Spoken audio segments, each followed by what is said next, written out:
Okay. Just wait a few seconds. I'm gonna start the event right now. Yes, you are online. I will shut down my camera as well and put myself on mute. You are live. Okay, thank you.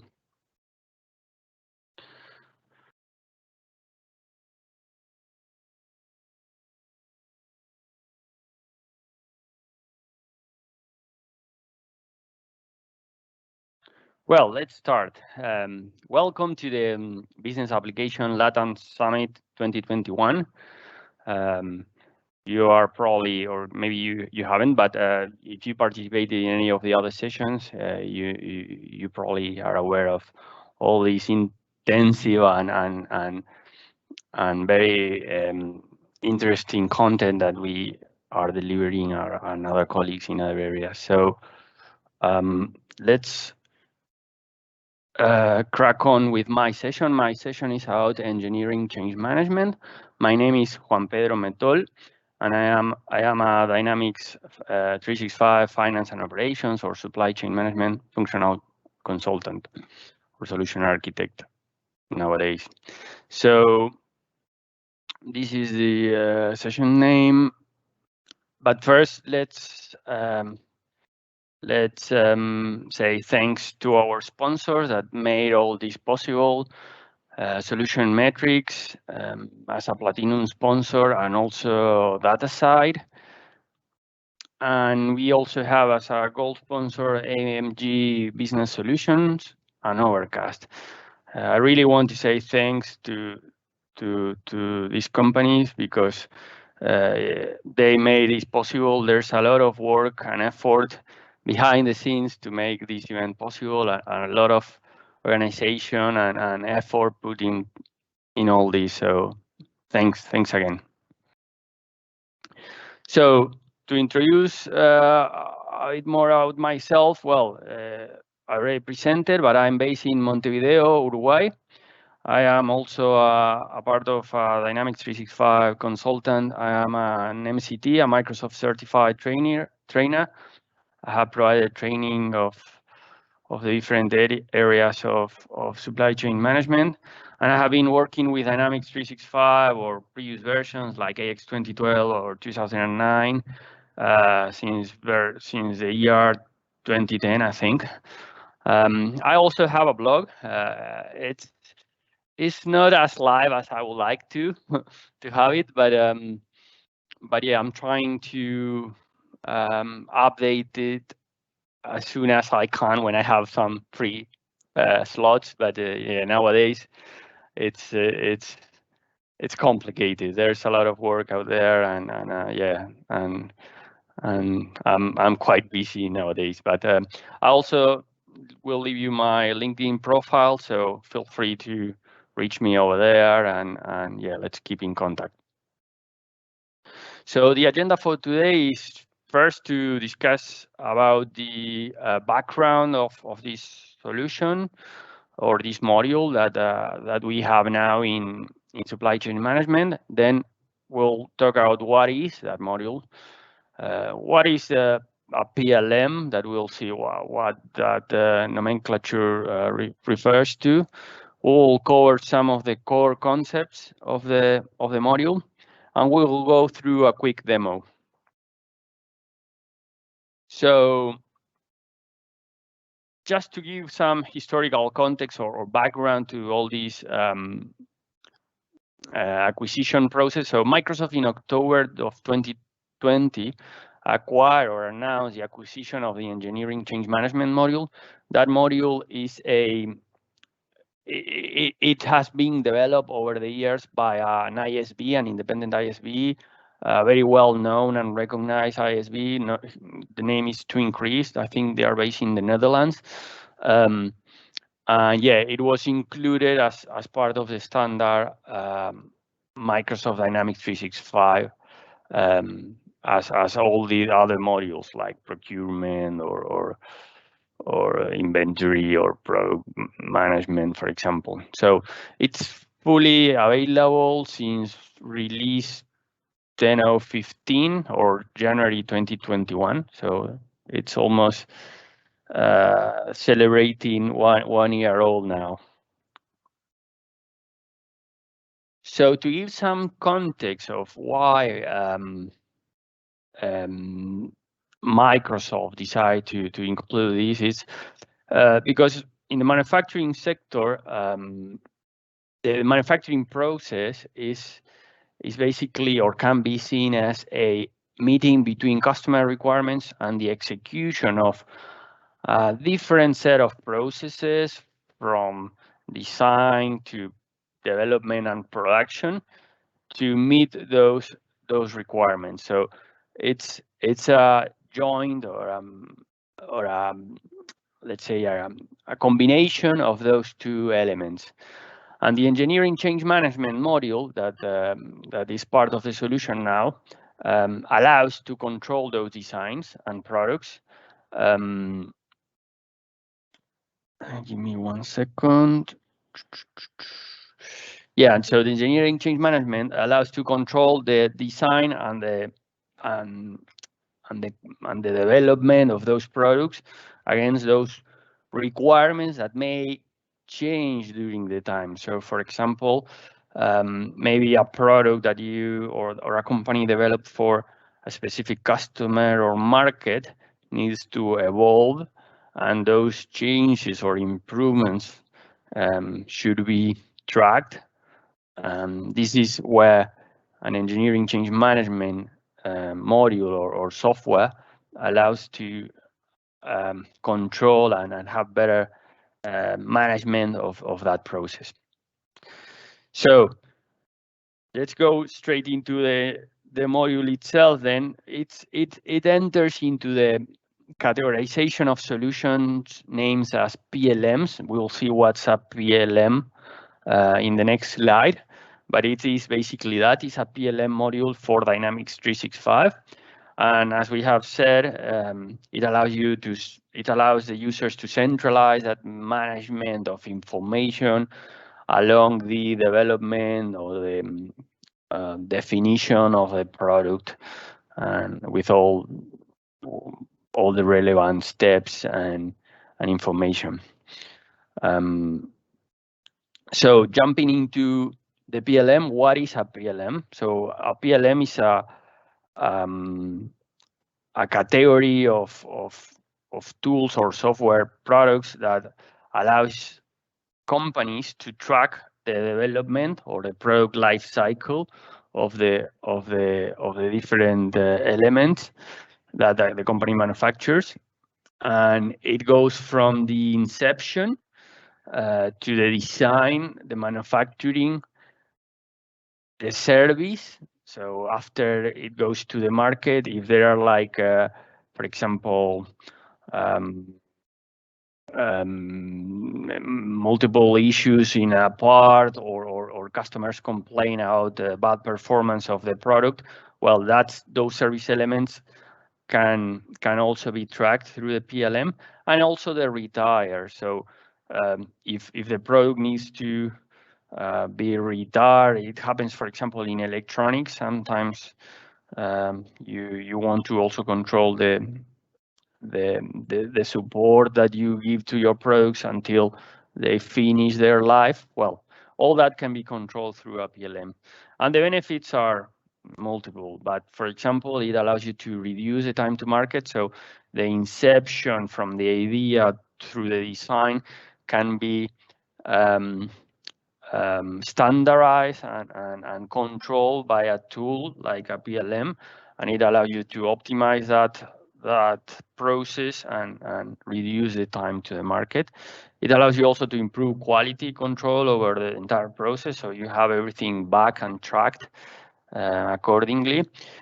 It will reduce the prototyping costs. So in these steps of design, there are multiple elements of prototyping where you will develop prototypes that you want to validate, and that has some significant cost for manufacturers. So it allows you to reduce those. Yeah, and as we have seen already, it allows you to define a framework that you can repeat over the development of new products. So if you are talking about, I don't know, automotive sector, for example, and you have a PLM software for the production of vehicles or cars, well, you can have this entire process defined in your ERP for the type of product, and then you just iterate or repeat that process with the same framework. There are also some integrations sometimes that are quite handy to have within the PLM and different elements or tools of software out there. So, for example, like CAD elements, like computer-aided design elements, like AutoCAD, for example, or different blueprints that you want to have. Well, all that can be also integrated with the PLM, so you have all the documentation for the product development integrated in the PLM. And of course, it can track all the different types of documents that you may have, like pictures, videos, certifications, etc. So this PLM, or this engineering change management software that it's included now, it's very frequent, or it's a common requirement, let's say, in manufacturing industries, right? Especially, for example, the high tech or electronics sectors, like, for example, consumer electronics like laptops, mobile phones, any type of electronics. Well, it will, for sure, that company will have a PLM tool. Maybe it's not integrated in the ERP, but the idea behind this is that now Dynamics offers integrated and as part of the standard package, a PLM tool. So it's also common in aerospace or automotive. It's a common example, like a book example, and also industrial equipment manufacturing. So every factory that produces industrial equipment or equipment for construction, for example, yeah, they will have their own, or they will see value, let's say, in this module. So let's jump into some of the core or key concepts of the module. Sorry.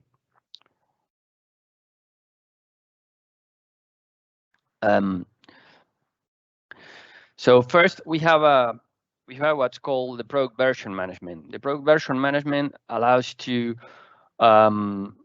manage the engineering data and link it to a version. We'll see this and how it works, but one product may have multiple versions. We have seen here for the entertainment system, the same equipment has been released in different markets or in different times with different connection ports. So that could be a natural evolution of the product that will be tracked through versions. So version 1, for example, may end up having or could have like just 2 ports, and then version 2 included this extra port, and version 3 had better connectivity. So this is very common in electronics, that they evolve, but you want to stick with the same SKU or product code. So basically the form, the fit, or the function didn't change, but what you are doing is changing slightly some elements within the product. Like, for example, let's say that the CD reader in this equipment was from a supplier A, but then in version 2 you have another CD reader. Well, that for the consumer, it's transparent, that they won't worry who is the manufacturer of the CD CD reader element, but you want to track internally that this specific version uses this component of this element from another supplier, for example. And yeah, the other thing that allows you to keep track the version is all the traceability or the history of that element or that product across the life cycle. So you can see why you did the changes and justify all those. Then another functionality that is interesting in the module is the engineering company concept. So now Dynamics allows you to have an engineering company that's where you will develop the product and keep track of all this information, like, for example, the bill of materials, the route, the attributes that that product has, all the documentation that we have talked about. And then what you will do is formally you will release that to the different companies. As you are probably aware, Dynamics is a multi-company ERP system, so it allows you to have operations or companies in different countries. For example, in this case, DMF is a Deutschland manufacturing company, the Germany corporation, that will develop and design the product, and it's going to start with a version 1 of the product A, and it will jump into a version 2 after some prototypes and improvements. And then let's say that product B2 is able to be produced, and after that it will be allowed to be sold in BRMF, that is the Brazil corporation, for example. So what's going on here is, yeah, you are controlling the design and the readiness or the aptitude of that product to be trade across the different companies. And then maybe later on, after 2 years in the market, you receive some feedback from customers or other companies, and you want to release a new version of the product that includes some enhancements or extra features. Well, that can be tracked again as another version, and of course it's going to be released in the specific markets. So the product readiness is another function that allows you to control and automate how the product is released in these markets. There is a lot of configuration that needs to be done in order to enable a product to be sold in a company. Well, this allows to have a better control, and also somehow you can automate that process with workflows, for example. So maybe the engineering company will request to release that product into a new company, and that can be processed through a workflow. We'll see this in the demo. So other functionality that we can also have or see in the engineering change management module are the product lifecycle states that allows to control how or which types of transactions you can do with that version of the product. So for example, it could be the case that a prototype has been defined in your ERP and you have stock of that prototype, but of course you don't want to sell that to a customer because it's not ready to market. So you can control the status or define a lifecycle state that has that logic. So you can move your stock between internal warehouses, for example, or you can produce that, but you cannot sell it. And you also can have different attributes or characteristics that you can assign to your products and keep track of those in the engineering version. So if you are slightly changing an attribute or an element that is important for the product, like, I don't know, the weight or the let's say that you produce for example, entertainment systems, and you need to change an internal component like the processor or the hard disk of the system, well, that may end up changing the energy consumption, or it may end up changing the weight of the system. But that's not relevant for your market, but it's an attribute that needs to be reflected and updated because you'll produce packing material with those elements. So yeah, it's important to keep track of that. Well, that can be tracked through attributes of the version, and you can find then products with specific attributes. Then there is and finally, this is the last concept that we will talk about, and we'll jump into the demo. But it's the engineering change. So engineering change provides a way or a transaction, let's say, to structure the process of suggesting or defining changes in your products.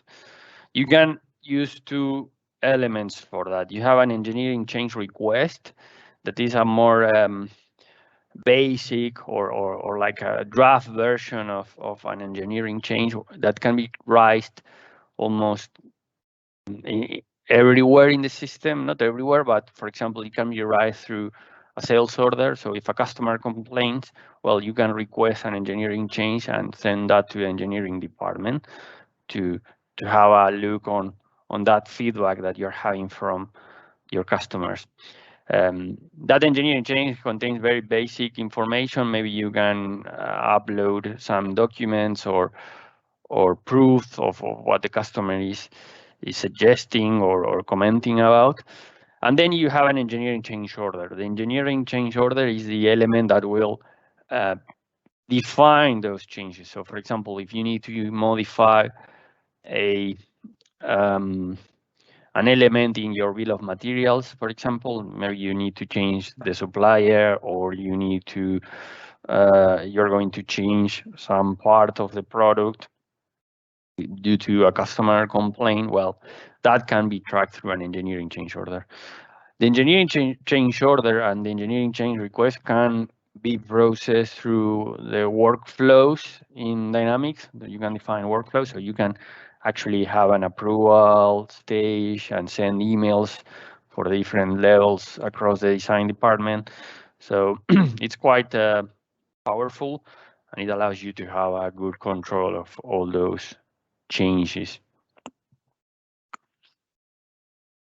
Okay, so I think I talked too much already. So let's jump to the demo. I will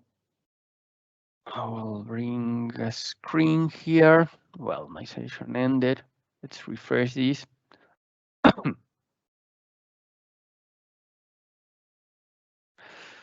Right. So, well, this is, if you don't know it, well, this is Dynamics Supply Chain Management, or Finance and Operations, as it's also called. So the engineering change management module can be found in the modules section. If you go down, well, there is here, yeah, engineering change management. So the module looks like all the other modules, like, for example, for the fixed asset module or the general ledger module. Well, all of them are pretty much similar. Some of them have more menu items, but in this case, it has a workspace section where we have one workspace. It has a common section where there are like common forms or elements that we will use if this is our area of work. Then we have inquiries and reports, and a setup section where we can configure how the module will work, right? So what I'm going to do right now is I will create a new engineering product. So if I go to common and I go to release products, I'm in the MMF, that's the engineering company. What I'm going to do now, if you see, there are some groups that are new also in the release product form. So we have these readiness checks. And we also have in the engineering section, we have an entire group for engineering change management here. So let's start with the creation of a new engineering product. So first, we need to specify an engineering product category. And this is where all this magic happens. This engineering product category, what it has behind is it has a product defined as a template for the company. So it could be the case that you define, let's say that we are talking about cars and you have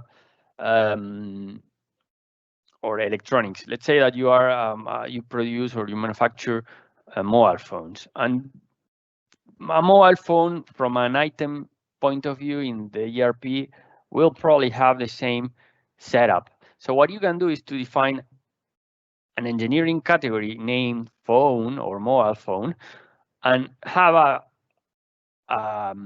template item that will have all the important information of that phone, like, for example, the inventory units, the inventory model, the inventory group, the sales unit, the purchase units. You can also have, for example, maybe default characteristics like groups defined to that product. Well, all that can be linked to the product category. Then the product owner is a dimension. Sorry, we can define an owner as the person in charge of the development of that product.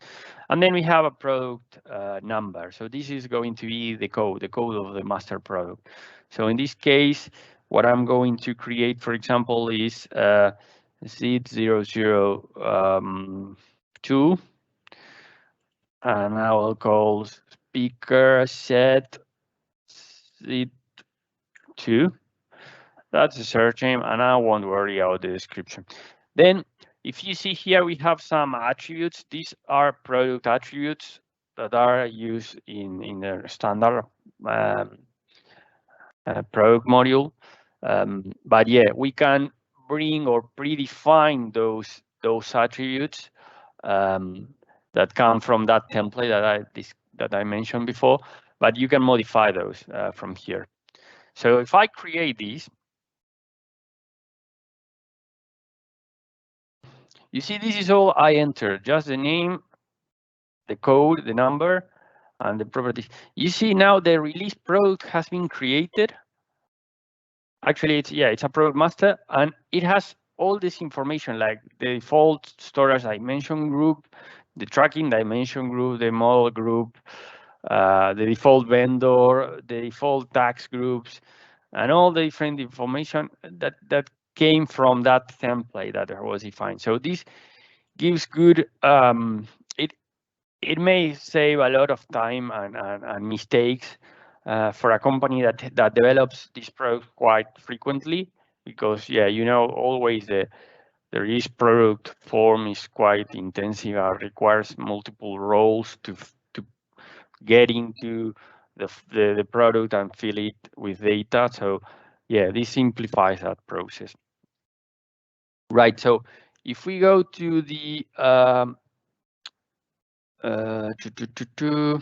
engineer, we can see here that as this is an engineering product, we have these engineering versions. And if you see now, there is a version 01 already created. That's something that you can also parameterize in your engineering change management module parameters that allows you to predefine those versions with the naming convention that you want. This is basically a number sequence that you can use. Right. Oh, sorry. Yeah. For this engineering version, I will. Oh.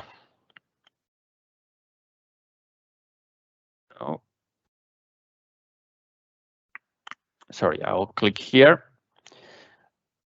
And in the bill of materials, I will create a new bill of materials. So I will enter, for example, speakers set Z2. I'll define it for site 1. And in the lines, I'll define that this set is composed by the mid-range speaker and the standard speaker, let's say. Right, okay. So what I'm going to do now is to approve the bill of material. Just 1 second.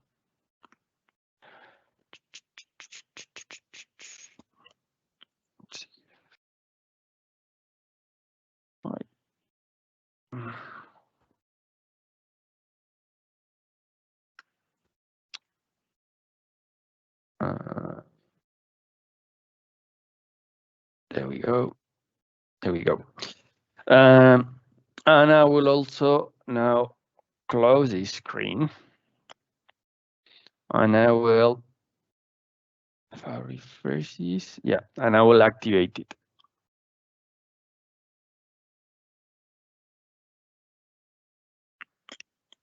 Nice.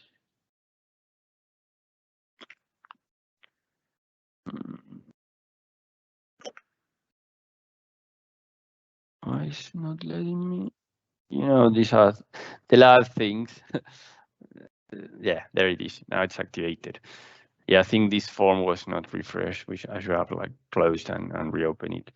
Right, so just to recap, what we have done is we have created, I'll go back to the main screen.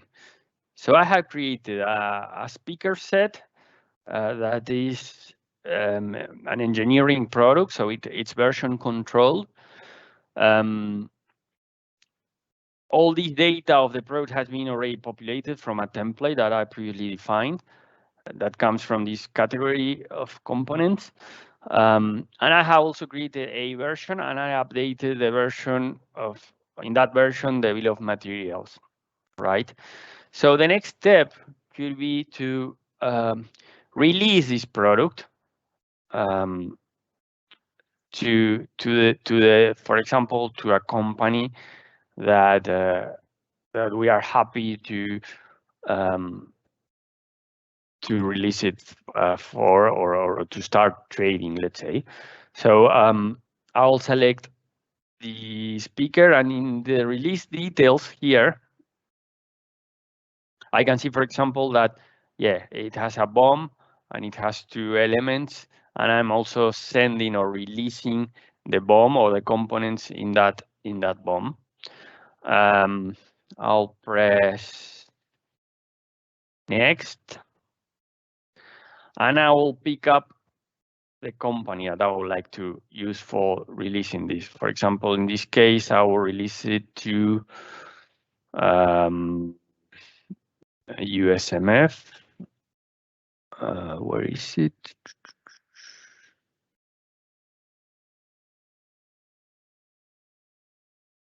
There.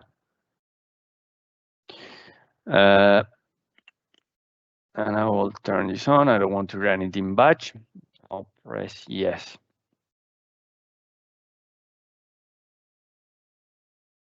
Right.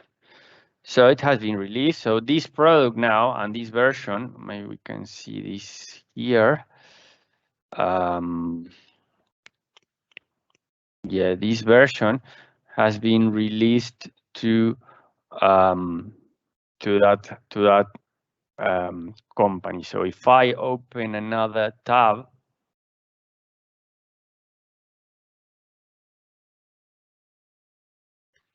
and I go to USMF,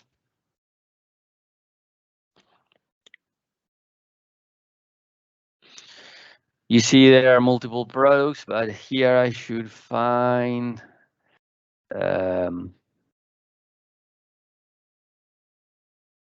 sorry, it's not released yet. That's I was avoiding one step. So what happened is I've sent that product to be released to that company. But now it's not released yet. So if I try to find Z here, yeah, it cannot be.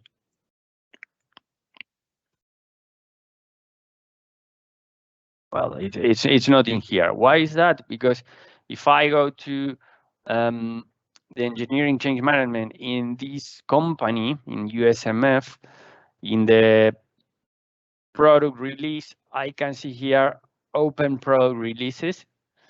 And I can see now that I have Z02 that is pending acceptance. So that's basically, actually, yeah, I can see all of the products. So what I can do is I can accept the release.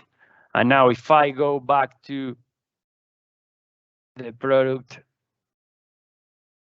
information management and the release products, I should be able now to see, come on. Yeah, speaker set Z2. So that's basically the control. So the engineering company allows you to suggest the release process of the product, but you can have a control stage where you have these pending elements to be released, and someone at the USMF company go through the validation process and check that everything looks fine and it can be released. This can also be controlled in the parameters. So you can automate that, or you can manually have that stage where you need to approve that manually, right? And to finish with this, I will go back to the engineering company.